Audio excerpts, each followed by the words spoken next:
So as I've said in the past, I am not a big fan of melons. I've had several on this series already and don't really like them. But I think that maybe if I keep trying, I'll find a melon that is delicious and that I would actually eat on the regular if I could. Now the closest thing that I found so far is the one that I had in Japan. That one was $35 for one melon. We're going to try to find a melon that is delicious but also reasonable. So what I have today are two melons. Both of them are ones that if you hunt around enough you can find them. First is the Korean melon. This one appears at Asian supermarkets a lot, usually fairly cheap. Although it is called a Korean melon, it's actually not from Korea, it's from India. The second one is one that I've actually never seen before, the Gaia melon. And this one looks like a little honeydew. If you look really close at it, you can see it's got those little green lines all over it. It's actually kind of cool looking. I like the way this looks. It's just like got such sparse markings on it, but otherwise it's like completely white. This originated in Japan. That's where this was created, but now it grows like all over the place. I think this one came from, oh, it doesn't say, Sunflower Farms, wherever the hell that is.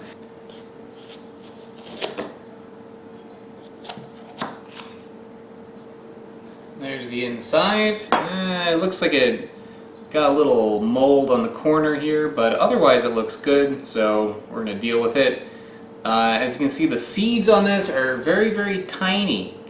That's interesting. It's got a very strong sweet melon smell. It's like someone just threw a melon air freshener at my face. Scant amount of flesh, not a whole lot of flesh there. It's only about like an inch thick at the widest part. A lot of seed in there, which is probably why this one is usually not too expensive, because you're not getting a whole lot of fruit with this one.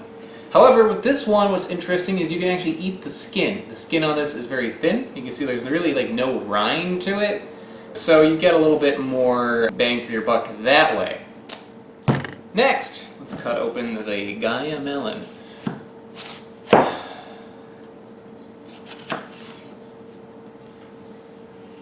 There you go.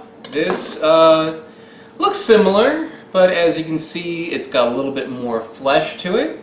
I'm not sure if you can eat the skin or not. Probably, but it doesn't look like there's really much of a rind on this one either. You can see that the seeds on this one are a little bit bigger. They're also a little bit more yellow. The coloring is very similar. This one is like slightly translucent looking. Might have a different texture, but looks about the same. It has more flesh, even though this looks like a smaller fruit. It's got a lot more seeds. If you want to eat the seeds, you can. And it's got a lot more flesh. So you get kind of like a little bit more density with the Gaia melon than the Korean melon. For this one, you're buying a hollow cavity. So first, let's try the Korean melon. As you can see, I scooped out all the gunk in there.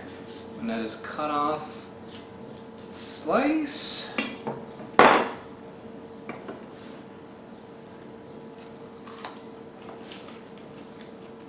This tastes like sugar. It's super, super sweet. Not much else. I guess like a little bit like honeydew, but you know, melons are already not really like a super flavorful fruit. They have like that distinct melon taste, you know, like that musky taste. And this has that, but it's very low. Not a whole lot going on there. Cantaloupes have more flavor. Honeydew has more flavor. This, however, does have a lot of sweetness.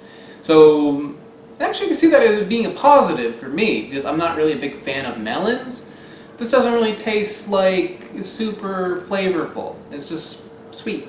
So, it's alright. I can also eat the skin too. Let's try that.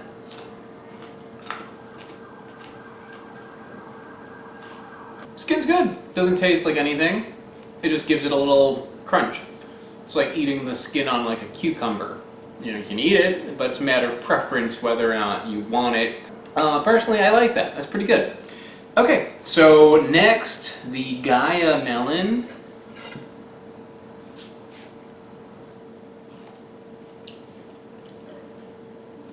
It's a little bit more, I want to say like pulpy. It's got like, there's like little like cells of fruit in there. Like it breaks apart into like little bits. Whereas the Korean melon I feel like is a little bit more dense. This is a little less dense. The flavor is very mild, but it's good. It tastes less musky, less melony. It's got like a little bit of, I don't know, it's kind of like a little floral. It tastes like maybe like pears and rose water. Not bad. I'm not sure if I could eat the skin or not on this. I mean, it's very thin. Doesn't seem to have much of a rind, so let's try it.